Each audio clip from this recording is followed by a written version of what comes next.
The words hang in the air between us, crystalline and sharp, like shards of glass. Dead weight. He says it so casually, a simple statement of fact, as if he were commenting on the weather. My husband, Mark, the man whose shirts I iron and whose anxieties I soothe in the dead of night, has just summed up my entire existence in 2 words. The sound of the refrigerator humming in the kitchen suddenly feels deafening. The ticking of the grandfather clock in the hall is a countdown to something I can't name. I stare at the expensive, abstract painting on our wall, a chaotic swirl of blues and grays that I'd picked out, something I thought represented the beautiful complexity of our life together. Now, it just looks like a storm. My storm. He's already turning away, pulling his tie loose, his shoulders slumping not with exhaustion, but with the burden of it all. The burden of me. I can feel the heat rising in my cheeks, a blush of pure, uncut humiliation. My hands, resting on the cool marble of the kitchen island, are trembling. I curl them into fists, my nails digging into my palms, trying to anchor myself to this moment, to this reality he has just created. Dead weight. Something you cut loose before it sinks you. If you've ever been made to feel small, like your voice doesn't matter, I want you to know I see you. Tell me your story in the comments below, where you're watching from, and what time it is. I read every single one. And if you feel a connection here, please subscribe. It helps me more than you'll ever know to keep sharing these stories. Our life, before those 2 words poisoned it, was a carefully curated masterpiece of mutual support. Or so I believed. We lived in a house with more windows than walls, a modern glass box overlooking a quiet, tree-lined street. It was Mark's dream house, purchased with a bonus from his first big promotion at Innovatec, a sprawling tech giant that devoured souls and spat out stock options. I was the architect of our life, within those glass walls. While Mark climbed the corporate ladder, I managed the scaffolding that held him up. I was the keeper of the calendar, the curator of the social life that greased the wheels of his career, the silent editor of his presentations, the ghostwriter of his most eloquent emails. My own career, a promising start in graphic design and project management, had been gently, almost lovingly, placed in a box and stored in the attic of our marriage. It was a joint decision, we'd called it. Just for a few years, he'd said, his hand on my cheek, his eyes full of earnest promises. Until I'm established. Then, it's your turn. Anything you want, I believed him. I wanted to believe him. My days became a blur of unseen labor. I learned the names of his colleagues' children, the allergies of their spouses, the favorite wine of his boss. I hosted dinner parties where the conversation flowed as smoothly as the expensive Chardonnay, every detail meticulously planned to make Mark shine. I'd spend hours researching his competitors, analyzing market trends, and condensing my findings into neat bullet points he could skim on his way to work. I'd redesign his PowerPoint slides, changing fonts and color palettes until they looked like they'd been crafted by a professional agency. "You have such a great eye, Clara," he'd say, a quick kiss on my forehead before he claimed the work as his own in a boardroom full of sharks. I told myself it was our success. A shared victory. I was the roots, he was the tree. No one sees the roots, but they know the tree stands tall because of them. I found a quiet satisfaction in my role, a sense of purpose in his achievements. It was enough. Until it wasn't.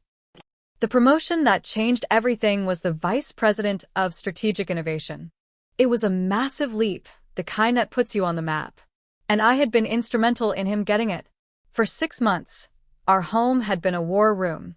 I was his chief strategist, his researcher, his one-woman focus group. The project that won him the job was a new internal workflow system designed to streamline communication and productivity across the company's sprawling divisions. He had been struggling with the concept, hitting dead end after dead end. One night, over takeout containers and scattered notes, I had sketched out an idea on a napkin. It was based on a system I'd been developing for myself, a personal passion project for organizing complex creative workflows. I called it the Nexus Method. It was about creating a central hub where disparate ideas and tasks could connect organically. It was intuitive, elegant. He stared at the napkin, his eyes wide. "Clara," he'd breathed. "This is it. This is brilliant. He took the napkin and my idea and he ran with it. For weeks, he worked feverishly, building on my foundation. I was right there with him, fueling him with coffee, encouragement, and more ideas. When he finally presented it, they called it revolutionary. They gave him the promotion, the corner office, the massive pay raise. We were on top of the world. The night of the party to celebrate his promotion was the first crack in the foundation. It was at a sleek, downtown restaurant with low lighting and loud music. I wore a new dress, a deep emerald green, the color of money and success. His success. But as I stood by his side, smiling until my face ached, I felt like a ghost. He introduced me to his colleagues not as his partner, his strategist, but as my lovely wife, Clara. I was an accessory. A beautiful prop. They'd look at me, their eyes glazing over with polite disinterest, before turning back to Mark to talk about synergy and scalability and other words that meant nothing and everything. I watched him hold court, soaking in the adoration, telling the story of his late-night breakthrough, the spark of inspiration that led to the project's success. He never mentioned the napkin. He never mentioned me. A cold knot formed in my stomach. Later that night, at home, the silence was thick with everything unsaid. I finally broke it. "You didn't mention my help with the project tonight," I said, my voice smaller than I wanted it to be. He was unbuttoning his shirt, his back to me. "What help?" he asked, the question casual, dismissive. And that's when the dam broke. I reminded him of the late nights, the research, the napkin that started it all. I wasn't asking for public credit, just an acknowledgement between us. Just for him to see me. That's when he turned, his face a mask of weary frustration. "Clara, I appreciate that you were supportive." "I do. But let's be realistic. You made some notes on a napkin. I built a multi-million-dollar strategy that restructured a Fortune 500 company. It's not the same thing." The condescension in his voice was a physical blow. "It was my idea, Mark. The whole concept was mine. It was a doodle," he scoffed. "A starting point. I did the real work. I put in the 100-hour weeks. I took the risks." He gestured around our beautiful, empty living room. "This house, our life. I pay for all of it. I carry all of it." His voice dropped, became colder, sharper. "I love you, but you have no idea what real pressure is. You organize dinner parties. I run a global division. For years, I've been carrying you. And honestly, it's exhausting." I stared at him, my heart hammering against my ribs. "Carrying me? I gave up my career for you," I whispered, the words tasting like ash. "So you could do this. We were a team." He let out a short, bitter laugh. "That's a nice story we tell ourselves, isn't it? But the truth is, I'm the one pulling the weight.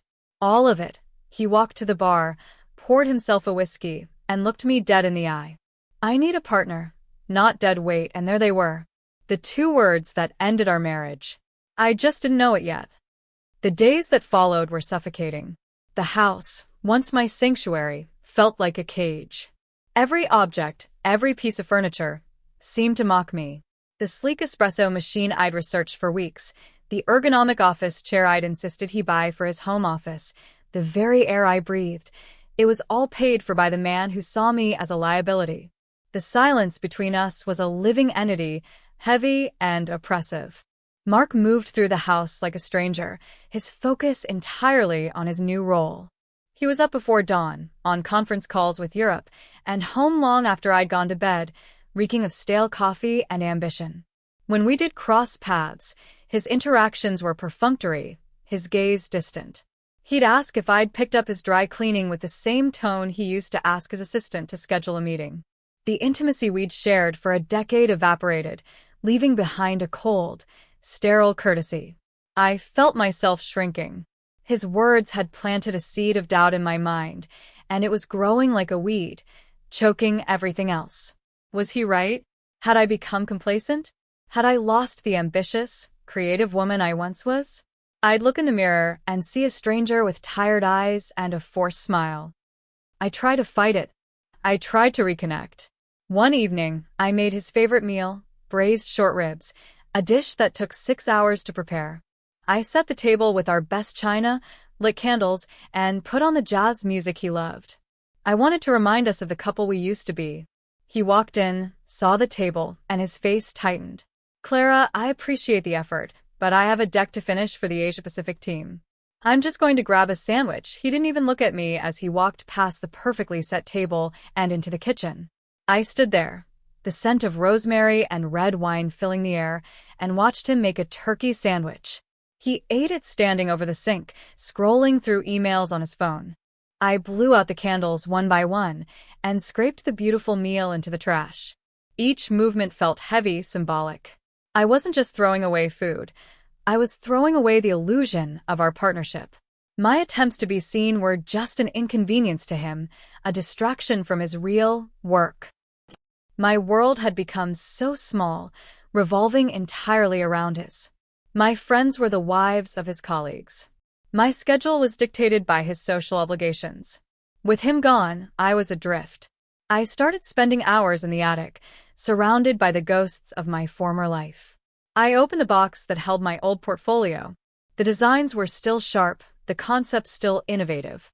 I saw the spark of the woman I used to be, the one who wasn't afraid of a blank page, the one who believed her ideas had value. It was there, buried under years of domesticity, that I found the original notebook for my Nexus method. It wasn't just a doodle on a napkin. It was pages and pages of detailed flowcharts, diagrams, and theoretical applications. I had spent months on it long before I even met Mark. It was supposed to be the foundation of my own startup. Seeing it all laid out in my own handwriting was a jolt to my system. He hadn't just taken a starting point, he had taken the entire blueprint. He had hollowed me out and built his career with my bones. The grief I had been drowning in began to curdle, hardening into something else. Something cold and clear. Anger. I started working again, secretly. I bought a new laptop with my own money, a small act of defiance. I set up a makeshift office in the guest room, the one room in the house that felt more mine than ours. I started rebuilding the Nexus method from scratch, but this time, I wasn't just designing a concept. I was building a product. I spent my days at the library, devouring books on software development, business management, and venture capital. I taught myself to code, my nights filled with the soft glow of the screen and the furious clicking of keys. The complex logic of programming was a welcome distraction from the emotional chaos of my life. It was a world of rules and order, where a misplaced semicolon could break everything, but finding it and fixing it brought a rush of satisfaction I hadn't felt in years. It was mine. The successes were mine, and the failures were mine. For the first time in a decade, I felt a sense of ownership over my own life. I was no longer just the silent partner in Mark's success. I was the CEO of my own quiet rebellion. Of course, he noticed the change. My focus was no longer on him, and it unsettled him. The house wasn't as pristine, the fridge wasn't always stocked with his favorite snacks, and I was no longer waiting up for him with a sympathetic ear. My energy was being poured into my new laptop, my secret project. "What are you doing in there all day?" he asked one afternoon, leaning against the doorframe of the guest room, his arms crossed. "Working on a little project," I said, not looking up from my screen. "A project?" He laughed, a short, patronizing sound. "That's cute. What is it this time? Redecorating? Starting a blog?" The condescension was a familiar sting, but now it felt different. It no longer pierced my heart. It bounced off the new armor I was building around it. "Something like that," I replied, my voice neutral. His smile faded. He wasn't used to this version of me, the one who didn't need his approval, the one who had a world he wasn't privy to. He saw my growing independence not as a sign of health, but as a threat. The more I retreated into my work, the more he tried to pull me back into his orbit, to remind me of my place. He began to subtly sabotage my efforts. He'd schedule last-minute important dinners with his boss on the nights I had an online coding class. He'd complain about the internet being slow, accidentally resetting the router while I was in the middle of a crucial file upload. He'd fill our weekends with errands and family obligations, leaving me with no time for my project. "We barely see each other anymore, Clara," he'd say, his voice laced with manufactured hurt. I feel like I'm losing you. It was a masterful performance. He was painting me as the neglectful wife, the one pulling away, all while he was the one who had pushed me out in the first place. He wanted the devoted, supportive wife on his arm, but he didn't want the woman with her own ambitions. He wanted the reflection of his own success, not a competing light. The house became a battlefield of passive aggression. Every shared meal was a tense negotiation, every conversation a minefield.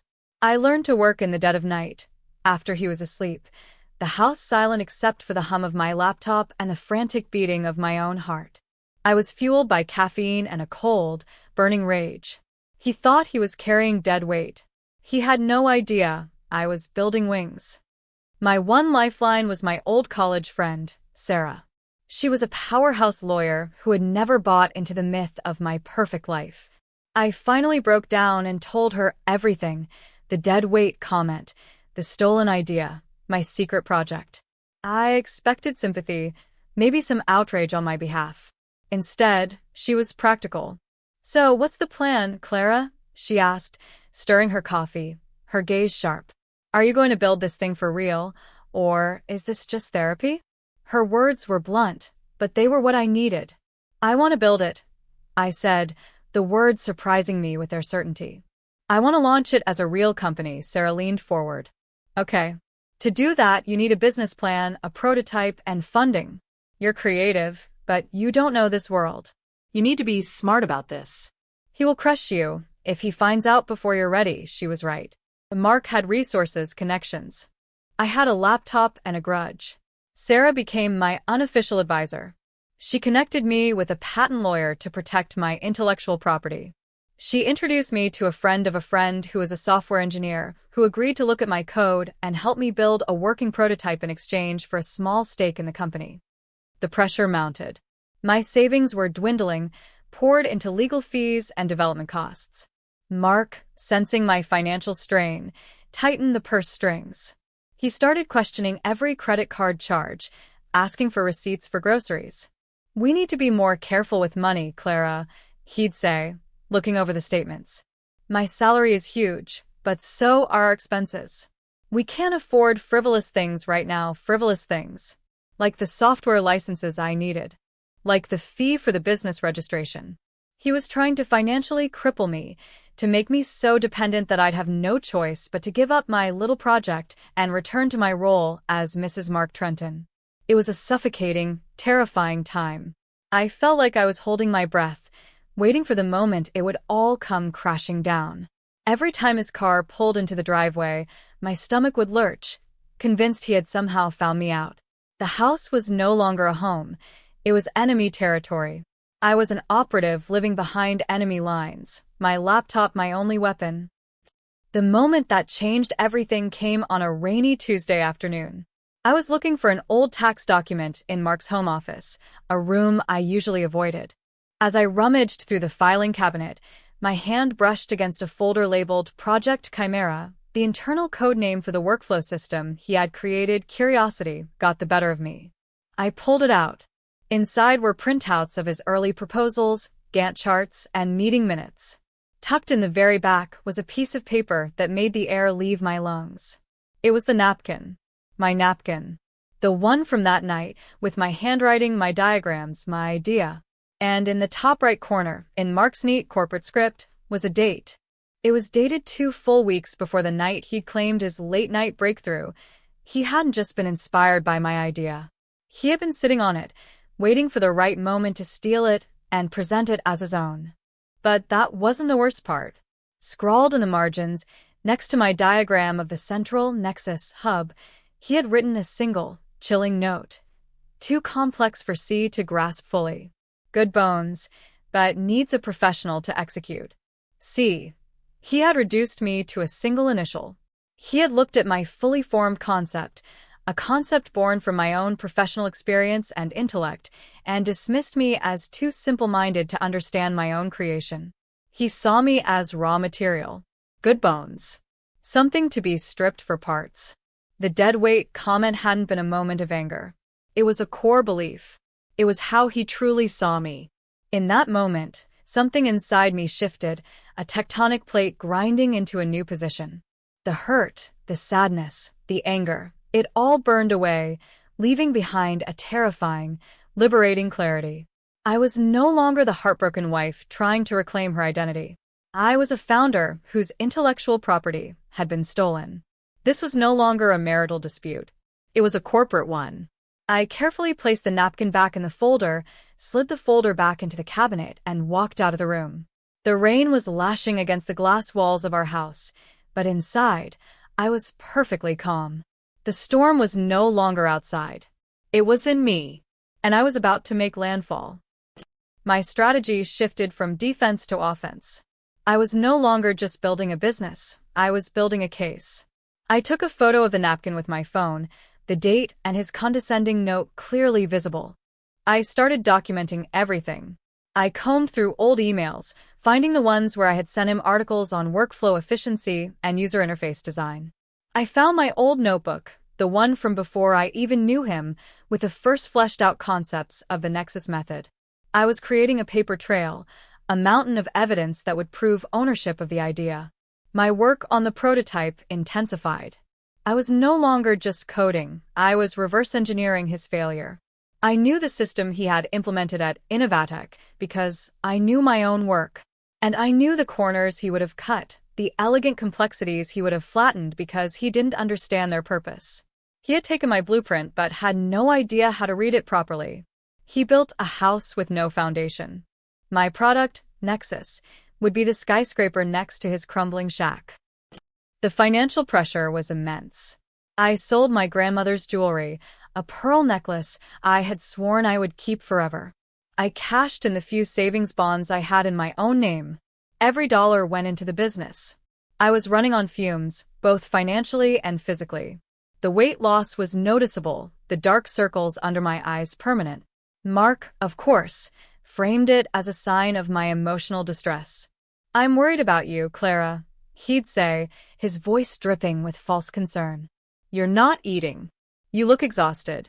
Maybe you should talk to someone. Whatever you're going through, it's not healthy." He was trying to gaslight me into thinking I was falling apart, that my ambition was a symptom of instability. It was a cruel, calculated move to make me doubt my own sanity. But the image of that napkin was burned into my mind. It was my North Star. It kept me steady. It reminded me that I wasn't crazy. I was wronged. My big break came through Sarah.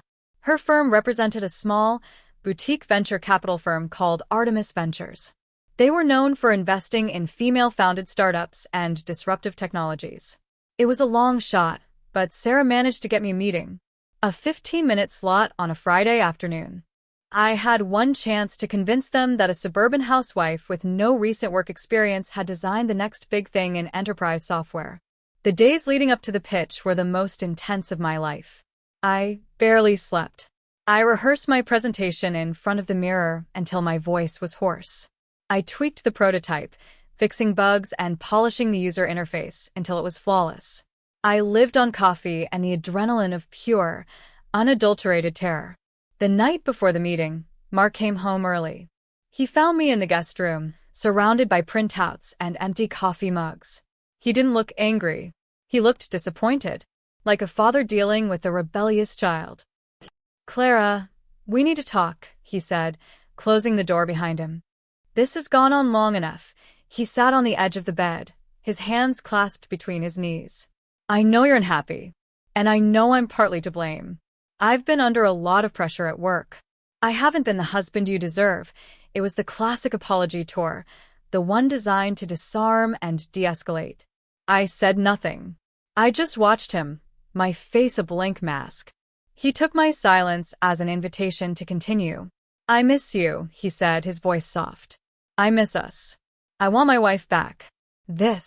He gestured around the room at my work. "This obsession. It's not you. I want you to stop." I finally met his gaze. "Stop what?" "This little fantasy project of yours," he said, the softness in his voice hardening into steel. "Whatever it is, drop it. Come back to our life.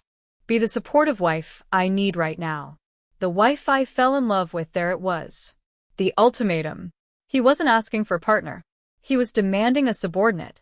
He saw my dream as a fantasy, an obsession that was getting in the way of his life. In that moment, looking at the man I had loved for more than a decade, I felt nothing. The well of my affection had run completely dry. There was nothing left to save, nothing I even wanted to save. My silence stretched. He took it as acquiescence, a flicker of victory in his eyes. "Good," he said, standing up. "I'm glad we understand each other." He leaned in to kiss me, but I turned my head, and his lips met my cheek. He froze for a second, then straightened up, his jaw tight. "I'm heading to the club with some guys from work." "Don't wait up," he walked out, closing the door with a soft, final click. I listened to his footsteps recede down the hall, the sound of the front door opening and closing. The house fell silent. I turned back to my laptop, my fingers flying across the keyboard. He thought he had won. He thought he had put me back in my box. He had no idea he had just handed me the match. I was going to burn that box to the ground. The Artemis Ventures office was on the 40th floor, a glass and steel temple to money and power. I walked in wearing my best suit, an old one from my previous life that I'd had tailored. My hands were cold, my heart a frantic drum against my ribs, but I forced my shoulders back and my chin up. I walked past a series of conference rooms named after famous female scientists: Curie, Franklin, Hopper. My meeting was in the Lovelace room. I took that as a good sign. The room was intimidating. A long, polished table reflected the skyline of the city. At the head of the table sat 3 people, 2 men and 1 woman, their faces impassive, their laptops open. The woman, Eleanor Vance, was a legend in the VC world. She had a reputation for being brilliant, ruthless, and having an uncanny ability to spot a unicorn. She was the one I had to convince. I took a deep breath, plugged my laptop into the projector, and began. I didn't start with market projections or user acquisition costs. I started with a story about inefficiency, about wasted potential, about how large companies lose their best ideas in a sea of emails and pointless meetings. I painted a picture of corporate chaos, a problem they all recognized. Then I unveiled the solution. "It's called Nexus," I said, my voice steady, clear. The logo I had designed, a clean, elegant interlocking of lines, appeared on the screen behind me. "It's not just another productivity tool.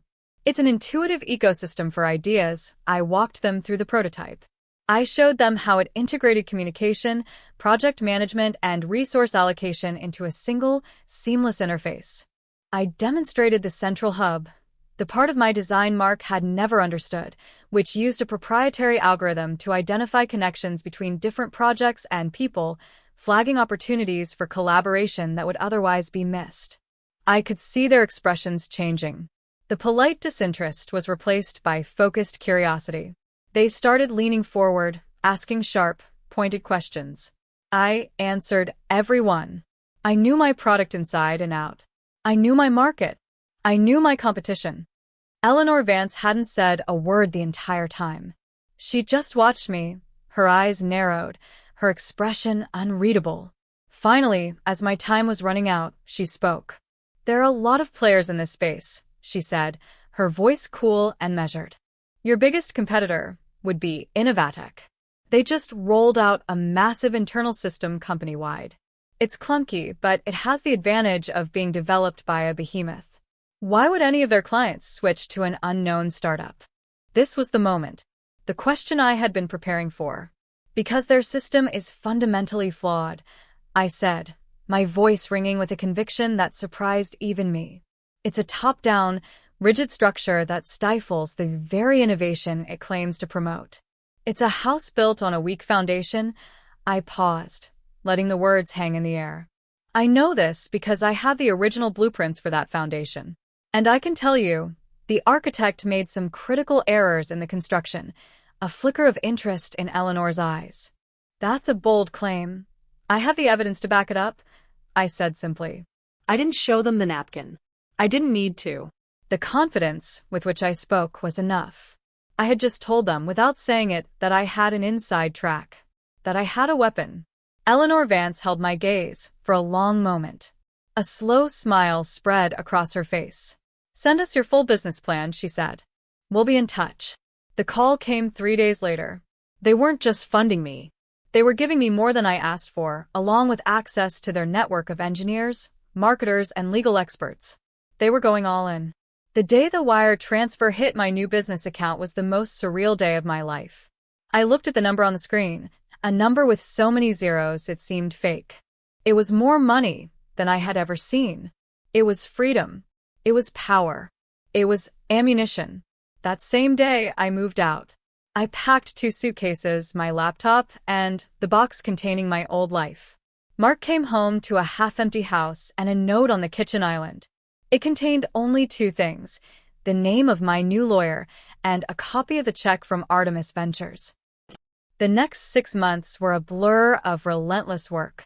I hired a small, brilliant team of engineers and designers who believed in the vision. We worked out of a cramped co-working space, fueled by cheap pizza and the exhilarating feeling of building something from nothing. We refined the product, beta tested it with a handful of friendly startups, and prepared for our public launch. The tech press started to catch on. A few articles appeared calling Nexus the Innovatech killer, the nimble David to their corporate Goliath. The buzz was building.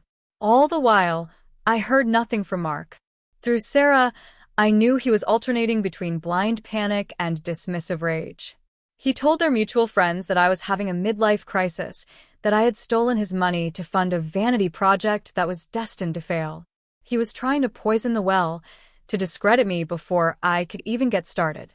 But he was too late. The narrative was already out of my control, and it was a story people loved: the underdog, the disruptor, the woman who was taking on the old boys club. We launched Nexus on a Monday morning. The response was immediate and overwhelming. Our servers almost crashed from the traffic. Companies were signing up for demos faster than we could schedule them. The feedback was ecstatic. Users loved the intuitive design, the seamless integration, but most of all, they loved the collaborative hub, the feature that Mark had never understood. It was our secret weapon, the engine of our success. Our first major client was a mid-sized tech firm that had been one of Innovatech's flagship customers. They publicly announced they were dropping Innovatech's system and migrating their entire company to Nexus. The announcement sent shockwaves through the industry. After that, the dam broke. One by one, Innovatech's clients started to defect. Our revenue exploded. Within 3 months, we were not only profitable, we were a threat. The fallout at Innovatech was brutal. Their stock price tumbled. The board of directors was demanding answers. How could their multi-million-dollar internal project, the one managed by their star vice president, Mark Trenton, be failing so spectacularly? Why were they losing their most valuable clients to a tiny, unknown startup? They launched an internal investigation. And, of course, the investigation led directly to Mark. They found that his project was over budget, behind schedule, and plagued by user complaints. They discovered that he had repeatedly ignored feedback from his own engineers who had pointed out the system's fundamental architectural flaws, the very flaws I had designed my product to exploit. He was exposed as a terrible manager, a man promoted far beyond his actual capabilities.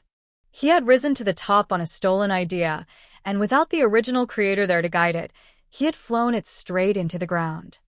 The final act came sooner than I expected. My company, flush with cash and market momentum, was in a position of power. Eleanor Vance called me into her office. "Innovatech is bleeding," she said, a shark smile on her face.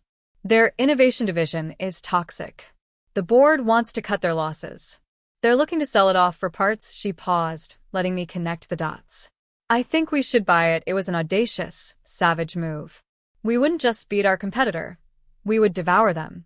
We would acquire their entire client list, their infrastructure, and their talent, all for pennies on the dollar. It was the ultimate checkmate. The deal was negotiated and closed within 2 weeks. The day the papers were signed, I was officially named the new executive vice president of the newly merged division. My first order of business was to fly to Innovatech's headquarters and address the leadership team. I walk into the boardroom, the same one where Mark had presented my stolen idea and sealed his promotion. The air is thick with tension and the smell of fear. The executives, men who had once looked through me at cocktail parties, now watch my every move, their faces a mixture of awe and terror. And then I see him. Mark is sitting at the far end of the table. He looks like a ghost. His face is pale and drawn, his expensive suit hanging off his thinner frame. He looks 10 years older. When his eyes meet mine, the blood drains from his face. He looks like he's seen an apparition, the physical manifestation of all his sins, come back to haunt him. The CEO of Innovatec, a man named Henderson, stands up to make the formal announcement. He talks about a new direction, a strategic realignment, and a synergistic partnership. Then he gestures to me. "I'd like to introduce you all to Clara Monroe," he says, mispronouncing my maiden name, which I have already legally reclaimed. "The founder and CEO of Nexus, who will be leading this new integrated division." A stunned silence falls over the room. Mark looks like he's been physically struck. His mouth is slightly open, his eyes wide with a dawning, sickening horror. He is starting to understand. I walk to the head of the table, my heels clicking on the polished floor. I place my portfolio down and look out at the sea of anxious faces. I don't look at Mark. I refuse to give him that power. I make him invisible. "Good morning," I say, my voice calm and steady. "As you know, Nexus has acquired this division. We believe there is a great deal of talent in this room, but there will also be significant restructuring to eliminate redundancies and streamline our path forward." I pick up a single sheet of paper. It's the new organizational chart. My first order of business is to address the leadership of the failed Chimera project. It's clear change is needed. I look directly at Henderson, the CEO. "We're letting go of all redundant personnel, effective immediately." I then let my eyes drift down the table, past the other executives, until they land, just for a second, on my husband. My ex-husband. I don't say his name.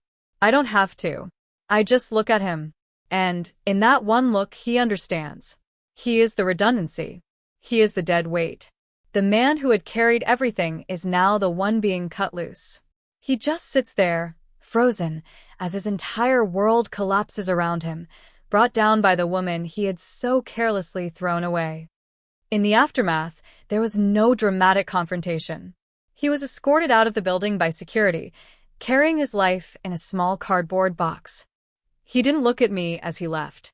He couldn't. The victory felt quiet. It wasn't the explosion of righteous triumph I had imagined. It was a slow, deep, satisfying exhale. The work of rebuilding the division was grueling but rewarding. I dismantled the toxic culture Mark had created and replaced it with one of collaboration and transparency. I promoted the talented engineers he had ignored and gave them the resources they needed to thrive. We integrated the best of Innovatec's technology with the elegance of Nexus, creating a product that was more powerful than anything the market had ever seen. I moved into the corner office. His corner office. From my window, I could see the entire city spread out before me.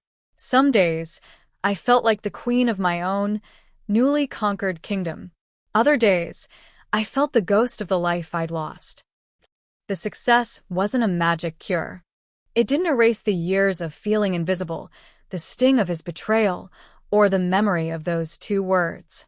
There was a lingering sadness, a quiet grief for the man I thought I had married and the love I thought we had. Winning didn't erase the scars. It just gave me a better view. I learned that revenge isn't about inflicting pain. It's about reclaiming power. It's about taking the narrative of your life, the one someone else tried to write for you, and editing it with a vengeance until it tells the story you were always meant to live. My story was no longer about being the supportive wife or the discarded dead weight. It was about being a founder, a leader, an innovator. It was about a woman who built an empire from the ashes of a life that had been burned to the ground. And in the end, that was a story worth telling.